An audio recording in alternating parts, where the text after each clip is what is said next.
يا صباح الفل يا حلوين، عاملين ايه؟ وحشتوني قد الدنيا كلها. يا صباح الفل والنشاط والحيويه والطاقه الايجابيه.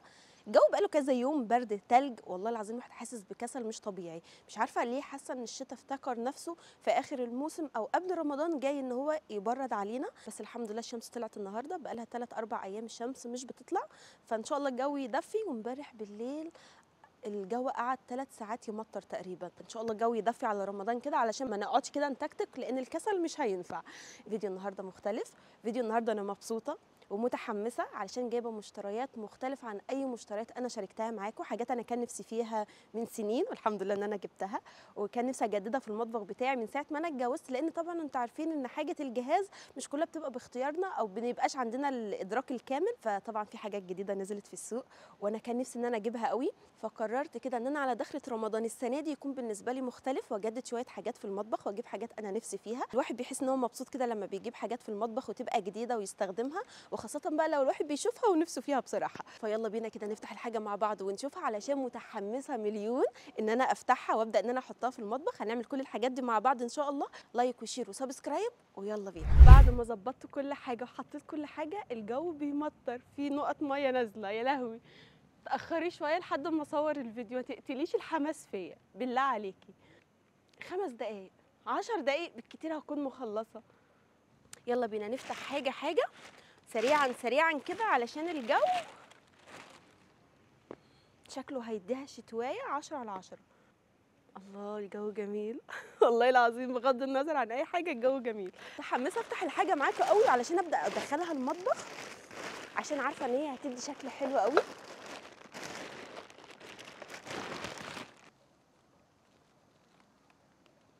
الجو مطر شويه، فلميت القعده ولميت الحاجه ودخلت جوه لحد ما الشمس طلعت تاني. بس تقريبا كده الجو هيديها شتويه خطيره، لان نص السما مغيمه والشمس عماله تطلع وفي نقط ميه عماله تنزل. انا الموضوع كبر في دماغي، عايزه اصور بره يعني هصور بره. الجو بقى يمطر ما يمطرش هصور يعني هصور. وانا داخله كنت هاخد حته زحلقه. الله اكبر. بصوا، اول مره اشتري اطباق وحاجات للمطبخ من ساعه ما اتجوزت واجدد فيه. انا عندي طبعا الطقم الاسود ده انا بحبه قوي، والطقم التاني بتاع الفرح ده اتكسر خالص. فالطقم الاسود جميل وحلو، الاكل بيبقى فيه مرسوم وزي الفل. الواحد حاسس بحاله ملل كده، اللي هو لا انا عايزه حاجه مختلفه، اطباق مختلفه. فجبت كده، كان هناك الاطباق بالطبق، اطباق وبولات، بولات بتاعه الشوربه، بولات الصوصات، اطباق صغيره اطباق كبيره. فجبت كام طبق كبير كده، بصراحه شكلهم حلو قوي واسعارهم حلوه. انا هسيب لكم اسعار كل حاجه في الفيديو كده. الطبق ده شكله حلو قوي. انا بحب الاكل يكون الطبق كبير ويتحط فيه كل حاجه، يعني شويه رز، قطعه اللحمه، الخضار، السلطه. انا بحب الاكل يكون كده، الطبق كده بيبقى الاكل فيه شكله حلو ومش بنستهلك اطباق كتير. فجبت من الخامه ديت طبقين، واحد بنكليه والحوده جبت له الرصاصي. خامته حلوه قوي. الطبق تقريبا ب 135. طبعا انا هتاكد من الاسعار واسيب لكم السعر المظبوط. وجبت الاثنين دول كمان، بيبقى حلو في تقديم الاكل. وكمان ممكن ما يستخدمش طبق بس للرز والحاجات دي، لا، مثلا لو انا عامله فراخ بانيه احطها فيه، عامله كفته احط مثلا شويه خضار وكده، هيبقى راسم الاكل. الدرجتين دول، الدرجه اللي هي الغامقه شويه والرصاص الفاتح، بس حلو قوي.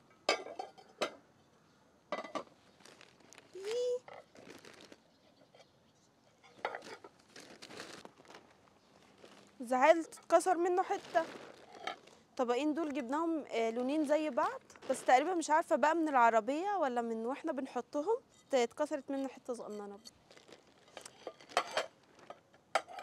علب التلاجة مهما كانت كتيرة الواحد برضو ما بيستغناش عنها، وفي علب بتتكسر وعلب بتتوه من الواحد. انا عندي المدورة، بس العلب اللي هي الطويلة ديت كان عندي طقم باقي منه قطعة واحدة او قطعتين. فطبعا داخلين على رمضان وبيبقى عندنا مثلا باقي اكل، عايزين نحط حاجات جاهزة في التلاجة، نجهز السلطة، نجهز حاجات من ديت. فجبت الطقم ده 4 قطع، خامته جميله وسعره كويس. ده كان اخر قطعه هناك. انا كنت عايزه اجيب طقمين او 3 كمان، لان مهما زادوا مش كتير على التلاجة وبينظموا التلاجة قوي. يعني باقي شويه خضار، علبه زاد ممكن اغسل فيها جرجير، شبت، كزبره، واحط فيها منديل واسيبه فيها. حلوه بتنفع بصراحه.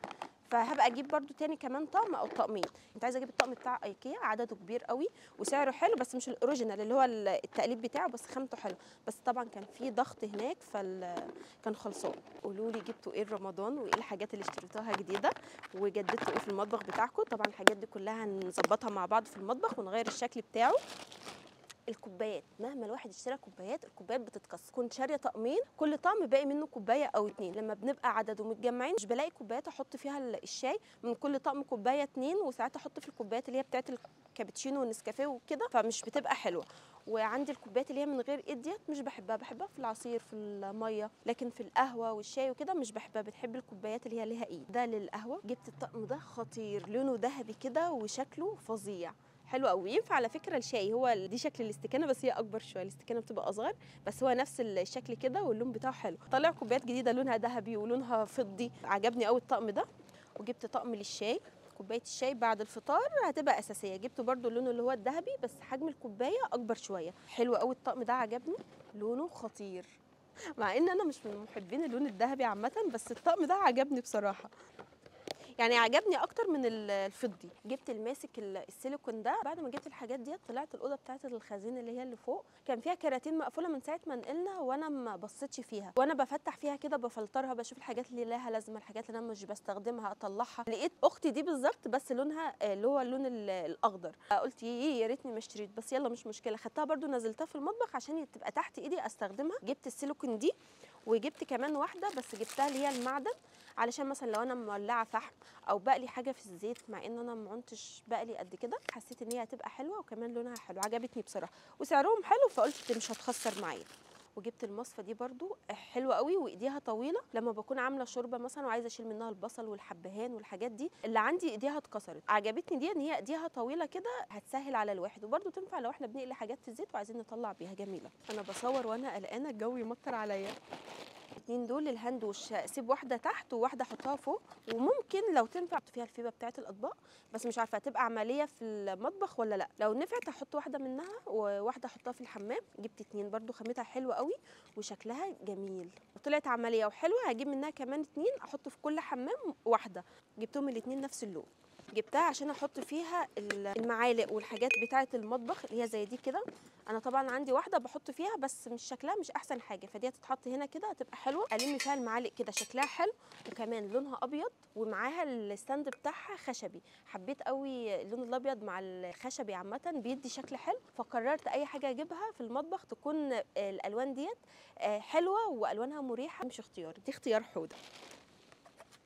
الطقم ده انا كان نفسي فيه، كل ما اجي اتفرج على اي فيديوهات اللي هي بتظهر الاقيه ظاهر قدامي، وانا من بقالي فتره عايزه اغير. شفتوا الطقم اللي هو محطوط على الرخامه اللي هو فيه شاي سكر قهوه، مش عاجبني، هو طقم بلاستيك وشكله مش عاجبني، فكنت عايزه اجيب حاجه شكلها حلو وفي نفس الوقت حجمها ما يبقاش كبير قوي، بحيث ان يبقى شكلها بسيط ورقيق كده على الرخامه ومش واخده مساحه كبيره. الطقم ده جبته برده ابيض، الابيض في الخشبي شكله خطير، واحده بتاعت شاي واحده بتاعت قهوه وواحده بتاعت سكر، شكله رقيق وبسيط وحلو قوي. واقعه انا في غرام الطقم ده بجد.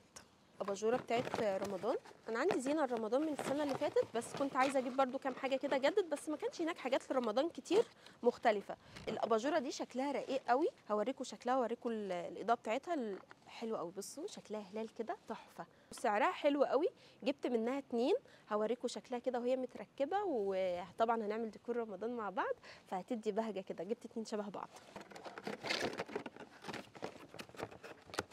كان ناقصني طقم شماعات، جبت برده واحده كده فيها 6 قطع حلوه. حب القهوه وحب مجات القهوه، انا بقى عندي مجات قهوه كتير قوي الصراحه. الطقم ده سعره 90 جنيه و6 قطع، والفنجان بتاعه او الكوبايه بتاعته شكلها تحفه، مكتوب عليها جود مورنينج، بس هي خفيفه قوي، مش عارفه ممكن تتكسر ولا لا، بس اللي هناك قالوا ان هي عمليه وعليها سحب كتير. حبيتها قوي، الواحد كده يقوم الصبح يشرب فيها كوبايه قهوه قبل ما نبدا بقى رمضان، نشبع من القهوه بتاعتنا، الفنجان بتاع الصبح. كان نفسي فيها بقالي فتره، وكل ما اقول انا هخرج اجيبها وما بجيبهاش. جبت كده الجريل اللي هي بتاعت الكريب او بعمل حاجه تانية، بس انا جايباها في الاساس عشان لما اجي اعمل فيها كريب. ايديها مش خشب بس هي نفس الشكل الخشبي، والخامه بتاعتها حلوه قوي. كان في منها اللي هي الجرانيت اللي هو المنقرش ده اللي هو تحسوا فيه نقط، وفي منها دي حبيتها.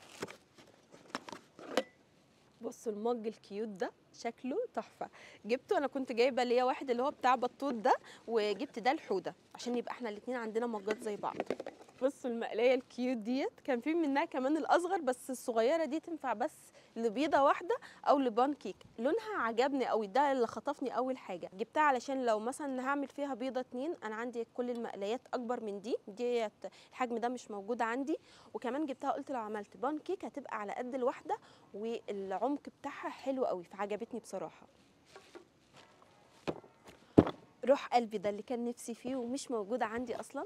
انا كان عندي الطقم اللي هو بتاع الفرح، لو انتوا معايا من زمان قوي هتبقوا فاكرينه، كان لونه بينك كده، الازازه بتاعته صغيره، ولما باجي افضي منها البهارات رخمه قوي، فكنت طلعته ومش بستخدمه خلاص، وجبت العلب اللي هي البلاستيك وحطيت فيها البهارات. كل ما باجي اطبخ محتاره، دي هنا ودي هنا، كل حاجه محطوطه في حته وشكلها مش حلو واخده مساحه على الفاضي. طقم التوابل ده كنت رايحه اطلبه اوردر، وبعدين قلت لا انا هنزل اروح المحل اروح اشتري اللي انا كنت رايحه علشانه بصراحه، ما لقيتوش، بس لقيت ده وكنت متردده اجيبه ولا استنى اطلب اوردر واجيب التاني. محمود اقنعني الصراحه، قال لي ده هيبقى حلو قوي، لان انا ما كنتش عايزاه بستاند احطه على الرخامه. انا ما بحبش حاجات كتير على الرخامه، لان انا عندي على الرخامه الميكرويف، وفي موجود والاير فراير، وفي كذا حاجه موجوده على الرخامه، فانا بحب الرخامه تكون فاضيه، وكمان عشان لما باجي اصور ما يبقى فيها مساحه. انا ما كنتش عايزه اجيبه بالستاند، انا كنت عايزه اجيب بس العبوات دي، كان نازل منها هي ازاز والغطا بتاعها برده خشبي. البرطمانات ديت كان نازل منها كده 24 قطعه، كنت عايزه اجيب ال 24 قطعه، كانت هتلم كل حاجه عندي. مش عارفه احط فيها 24 نوع بهار ايه، بس ما كنتش هستخدمها على قد البهارات بس. تتبيلات، بهارات، الحبهان والمستكه، الملح، كل الحاجات ديت كنت هحطها فيه، فما لقيتش. قعدنا نتناقش بصراحه فتره كده في المحل، يا محمود انا مش عايزه بالستاند، محمود يقول لي والله العظيم شكلها حلو ومش هنلحق نرجع ننزل نشتري تاني، فخديه. فانا اقتنعت، قلت لو شكله مش حلو على الرخامه هنشوف مع بعض، احطه في ضلفه مش مشكله. بس حاسه ان هو بقى بعد الحاجات الخشبيه اللي انا جبتها، الطقم ده والعلبه الثانيه بتاعه المعالق والحاجات ديت، حسيت ان هو هيبقى شكله حلو. ده 12 قطعه، بس لما نفتحه مع بعض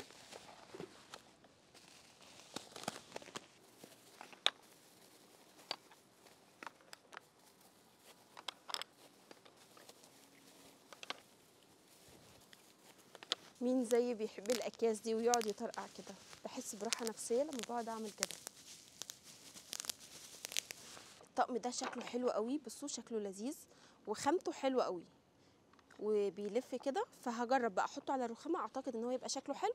وفي حاجات على الرخامه هشيلها خالص وابدا ان انا اوسع مكان كده واحط فيه بقى البهارات، اغسل البرطمانات كلها وانشفها كويس الاول، وبعدين احط فيها البهارات، اجمع كل حاجه واشيل من عندي كل الحاجات البلاستيك والبرطمانات اللي احنا مثلا بتاعه نسكافيه، بتاعه صلصه، ونقعد شغل ستات البيوت نقعد نحافظ على البرطمانات عشان نحط فيها حاجات. فده هيبقى حلو قوي. ولو حسيت ان انا محتاجه كمان ولسه عندي حاجات محتاجه تتفضى، هجيب بقى اللي هو 12 قطعه من غير ستاند خالص واكملهم عندي. فحبيت قوي واقع في غرام انا الطقم ده بصراحه يعني. دي كل الحاجات اللي انا اشتريتها يا حلوين. اكتبوا لي في الكومنتات اشتريتوا ايه جديد وحبيتوا تجددوا ايه. انا مبسوطه قوي بالحاجات ديت، مش قادره اقول لكم قد ايه انا مبسوطه بالحاجات دي، لان فعلا كان نفسي فيها، وكان نفسي ان انا اجدد حاجات في المطبخ. بس طبعا انتوا عارفين يعني الحياه اولويات، الواحد كل ما يقول مثلا هنزل اشتري، لا لا لا نعمل كذا الاول، نجيب كذا اهم، مش عارف ايه، فالواحد بيقعد ياجل ياجل. فالمره دي قلت والله العظيم لا، لازم على دخله رمضان الواحد بيقف كتير في المطبخ، فاجيب حاجات كده جديده واجدد المطبخ كده ونحط ديكورات رمضان مع بعض. بس كده يا حلوين، اقفل معاكم الفيديو لحد هنا علشان لو دخلنا المطبخ هنتسحل فيه، لان في كذا حاجه عايزه تتعمل، ولسه هنفلتر الحاجات اللي في المطبخ وهنفتح بقى الظرف كلها. ده هيبقى فيديو تاني، ونشوف الشكل النهائي للحاجات دي بعد ما استخدمناها كده حطيناها في المطبخ. استنوا الفيديو الجاي عشان هيبقى فيديو حماسي ان شاء الله هصوره النهارده. انا اصلا فتحت الحاجات ديت علشان عارفين انتوا احساس الواحد لما يجيب حاجه جديده وايده بتاكله كده، عايز يقوم يفتحها ويقوم يستخدمها ويقوم يشوف شكلها ايه، بس انا كنت ناويه ان انا مش هعمل ده غير معاكم. فاستنوا الفيديو الجاي هينزل لكم على طول. وبس كده يا حلوين، يا رب الفيديو يكون عجبكم. ما تنسوش لو عجبكم الفيديو بقى تحطوا لايك وشير وسبسكرايب، وهسيب لكم في اول كومنت مثبت لينك الانستجرام والتيك توك والفيسبوك عشان بينزل هناك فيديوهات مختلفه وسريعه. اشوفكم الفيديو الجاي على خير، باي باي.